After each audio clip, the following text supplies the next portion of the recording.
Para hablar de los últimos 40 años de la historia de la humanidad, hace falta hablar de esa actividad que muchos seres humanos viven realizando para satisfacer sus mayores deseos, sus mayores y más puros deseos. Ahora mismo hay muchos seres humanos practicando esa actividad y llenándose de placer. Y hay seres humanos que entienden que eso le causa más placer y que es más necesario para su vida, incluso que comer. Estamos hablando de los videojuegos.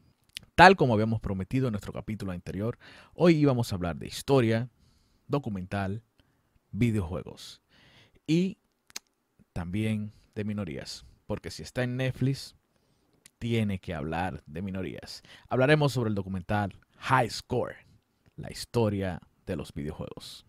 Libros, música, películas, series, recomendaciones con humor en el podcast del Sensei. Bienvenidos al podcast del Sensei. Yo soy Ariel Santana, Sensei en nada, cinta negra en disparate y un gurú en recomendaciones canallas.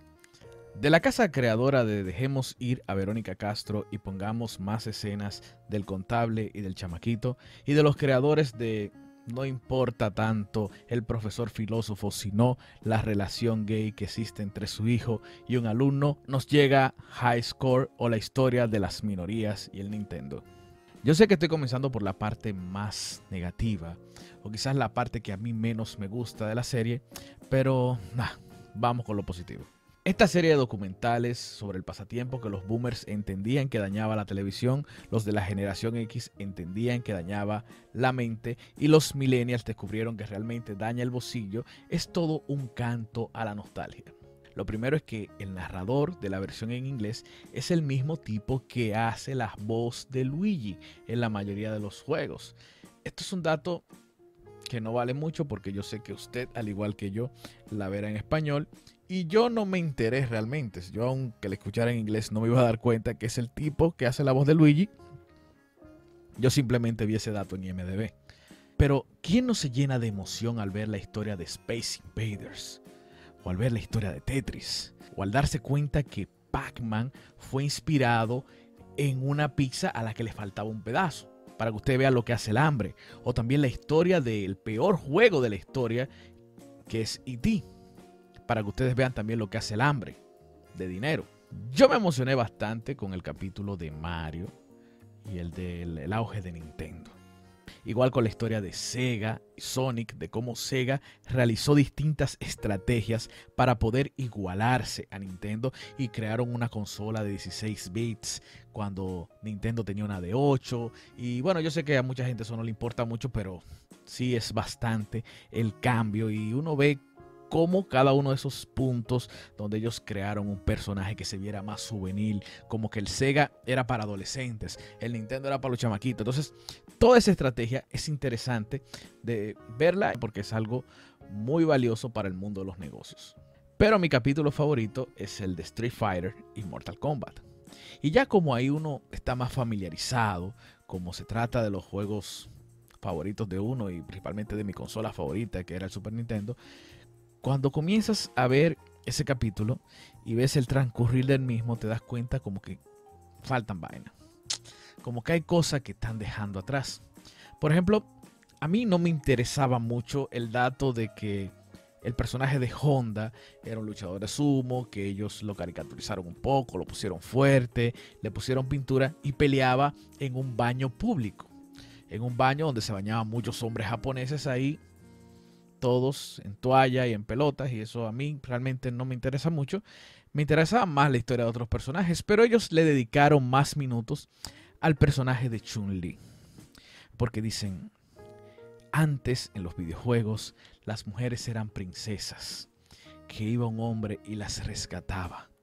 O simplemente podían hacer como la princesa de Mario, como Peach, y lanzar rábanos y cosas así. Sin embargo, Chun-Li es el símbolo del empoderamiento femenino. Por fin las chicas podían tomar un personaje femenino y pelear con él. No creo que eso haya sido mucho del uso de las chicas, más bien los chicos que les gustaba el juego fácil, le daban una sola tecla rápidamente y jugaban con Chun-Li. Pero tú dices, aquí hay un poco de agenda. Y no digo que esté mal que hablen sobre empoderamiento femenino, que hablen de feminismo, eso no está mal. Lo que me molesta es que gasten tanto tiempo en eso y descuiden otras cosas. Por ejemplo, nadie se toma el tiempo en ese documental de explicar qué cosa es un Hadouken. ¿A quién le vino la bendita idea de hacer un gesto, un movimiento que supuestamente expulsa viento y golpea al otro y lo derriba? Nadie explicó lo que era un Shoryuken, ni nada por el estilo. Así como si Ken y Ryu son dos locos viejos de los cuales no hay que hablar. Y que se diga de Mortal Kombat. Sí. Toda la controversia de Mortal Kombat, los juegos de violencia, el Congreso. Ahí meten un juego ahí que estuvo en controversia, pero que casi nadie jugó. Yo creo que prácticamente no salió. Y le quitan un poco de tiempo a Mortal Kombat. Y te dicen el dato de que Van Damme rechazó ser uno de los personajes de Mortal Kombat y filmarse para ser utilizado en el juego. Sin embargo, se creó el personaje de Johnny Cage inspirado en Van Damme. Pero no te dicen luego que Van Damme filmó la película de Street Fighter y que hizo luego también el juego, que parecía Mortal Kombat versión Villa Consuelo. Hay un capítulo dedicado a los juegos de rol, a los juegos RPG. Y a mí me resultó bastante interesante porque a mí nunca me gustó este tipo de juegos. Sí, mi lado nerd no llegaba hasta ahí. Yo era nerd de barrio, sí, yo no llegaba tanto hasta ahí. Yo nunca me gustó Zelda, por ejemplo. Pero luego que vi este documental, entendí bien de qué trataban los juegos RPG. Incluso como programador me encantó la forma en la que están hechos. Y ya después de entender los juegos RPG así, mi visión sobre ellos ha cambiado. Ahora me gustan menos, realmente no me interesa jugarlos. Pero quizás la parte negativa de este documental, de esta serie de documentales, es el capítulo de los juegos 3D, de los juegos en primera persona, de los juegos de tiros, o mejor dicho, el capítulo de Doom, que es un capítulo revolucionario porque se está incluso en la forma de programar, la forma de hacer los juegos, el hecho de que no fuera solo en 2D, de que hubiese desplazamiento, no solo en 2 dimensiones, sino en 3 dimensiones, y que Nintendo tuvo que meterle un chip al propio cartucho de Star Fox para que eso funcionara, y que hicieron que eso funcione en computadoras. Todo eso es interesantísimo. Y saber que este juego, Doom, es la madre de juegos como Call of Duty, como Fortnite, como Minecraft, como Free Fire, como todos esos juegos que los muchachos juegan ahora, y te interrumpen ese capítulo para hablarte de un juego llamado Gay Blade, que es un juego hecho por un gay para vengarse de un político conservador. Y gasta mucho tiempo en eso porque el juego ni siquiera es bueno. Simplemente te están diciendo un gay hizo un juego con estas y estas características. Y ya. Y tú dices, ¿cuánto más se podía seguir hablando de Doom? Pero tú sabes que el tema es agenda. Hay que hablar de minorías, hay que buscar la forma de colar eso y Netflix siempre tiene que hacerlo. Esta serie de documentales nos deja con la ligera esperanza de que por lo menos habrá una segunda temporada.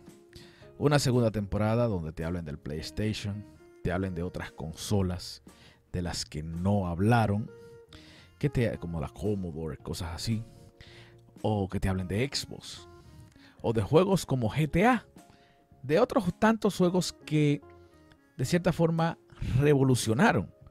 Tú te quedas con un hambre, te quedas con el gustico ahí, te da esa alegría de nostalgia, pero pierdes un poco las ganas de seguir viendo porque dices, ¿por qué me están metiendo tanta agenda? ¿Por qué quieren meter una narrativa que no tiene nada que ver? Es decir, esto debería ser una serie de culto, una serie donde sus mayores consumidores, que son los gamers, deberían ser sus consumidores, queden contentos, pero realmente no quedan contentos. Y dicen, hay miles de youtubers, miles de podcasts que explican mejor la historia de los videojuegos que esto que ha hecho Netflix. Pero ojalá venga una segunda temporada donde toquen esos temas. ¿Sí? Quiera Dios. Bueno, no quiera Dios, porque yo no sé en quién creen en Netflix. Lo más seguro es que no creen en Dios. Bueno, quiera la fuerza. Viene pregunta. ¿Recomiendo esta serie? Bueno, yo se la recomiendo a todo aquel que no es ni gamer ni evangélico. Porque si usted es gamer, va a quedar un poco decepcionado. Principalmente con el tema de la narrativa y casos como en el que están hablando de la estrategia de Sega, que Sega dice, vamos a crear juegos de deportes, mejores juegos de deportes. Y cuelan la historia de un programador gay afroamericano que introduce en los juegos de fútbol americano la gran novedad de jugadores negros. Como programador les puedo decir que solamente eso está basado en cambiar un color y que el jefe te lo permita. Pero lo interesante en ese momento no era los jugadores negros. Quizá todo un tema político y eso, pero para un gamer lo importante, el gran avance que se hizo en los juegos de deporte en ese momento en el que ese programador comienza a trabajar ahí, es que tienen jugadores de distintos colores, distintos tamaños, incluso con distintas caras. Y el usuario, por ejemplo, en juegos como NBA Live, puede crear sus propios jugadores. ¡Wow! Eso sí era un avance. Eso sí representó alegría para mí como jugador. Cuando yo vi que yo podía crear un jugador y ponerle habilidades, ponerle movimientos, darle estilo. Eso era importante resaltarlo en un momento así, pero no. Vámonos a la minoría, vámonos al tema racial, vámonos al tema de la libertad. Y si usted es evangélico, tampoco lo vea. No lo vea. Si usted es evangélico y se pone a ver esta serie, usted está descarriado 7 veces. Sí. ¡Wow! ¡Qué locura! En el próximo capítulo de este podcast hablaremos de la relación que existe entre el heavy metal, la Chiquito Timbán y el Buki. Sí. Hablaremos de música. No olviden suscribirse. Ya ustedes saben que suscribirse no le hace daño. Si usted encuentra un botón que dice suscribirse, un botón rojo, póngalo gris. Claro. Y eso, mire, a usted no le va a llegar ninguna factura. A usted no le va a bajar su crédito.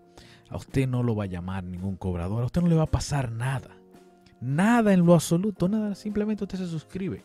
Si usted llegó a este momento del video y entiende que esto le gusta, suscríbase. Y si quiere volver a verme, le da a la campanita. Y por supuesto, dar like no le mutila ningún dedo. Y ya saben, mis seguidores fieles, aunque sea un emoji. Usted pone un emoji ahí, o pone, me encantó lo que hicieron muchos, que yo le dije que pongan yes, cool, wow, y usaron esas mismas palabras. Se lo agradezco de por vida, y mucho más le agradezco a aquellos que se han unido a nuestra comunidad en el botón que dice unirse. Ya saben, no dejen de hacerlo, y hasta la próxima. Libros, música, películas, series, recomendaciones con humor en el podcast del Sensei.